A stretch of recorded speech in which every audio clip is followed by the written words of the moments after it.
Yung pong PowerPoint ng ating leksyon ay libre lang yan, no? Na nakukuha sa internet. Kaya kung mag-internet kayo, ay hanapin niyo yung lesson na yun na naka-PowerPoint at pag-aralan niyo sa bahay. Maganda pong mga idea. At uli po, ini-invite namin ang mga nag-birthday ng linggong ito, July 8 to 14. Meron ba? July 8 to 14 para ating bibigyan ng ating bookmark from Sabbath School. Ba't lahat kayo nakatingin dito? Dito ako mga kapatid. Ako po ay nananawagan, hindi yung projector.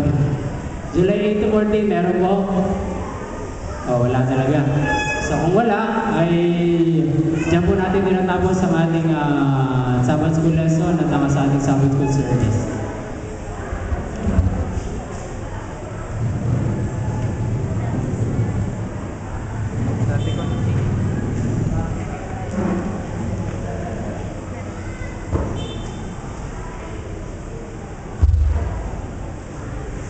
Awitin po natin ang Blessed Be the Tie That Binds, hymn number 350, 357.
Tayo po ay umuko para sa panalangin.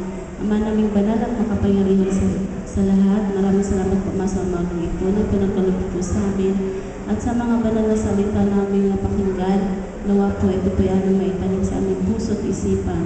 Tulungan niyo po kami, Ama, na kami po ay maglingkod sa inyo ng bukal sa aming puso. Nawa magampanan po namin ang aming mga tungkulin ayon po sa inyong kalooban. Gabayan niyo po din kami, Ama, sa susunod na servisyo na aming gagawin. Ang lahat ng ito ay aming pinapasalamat sa Panginoon Jesus. Amen.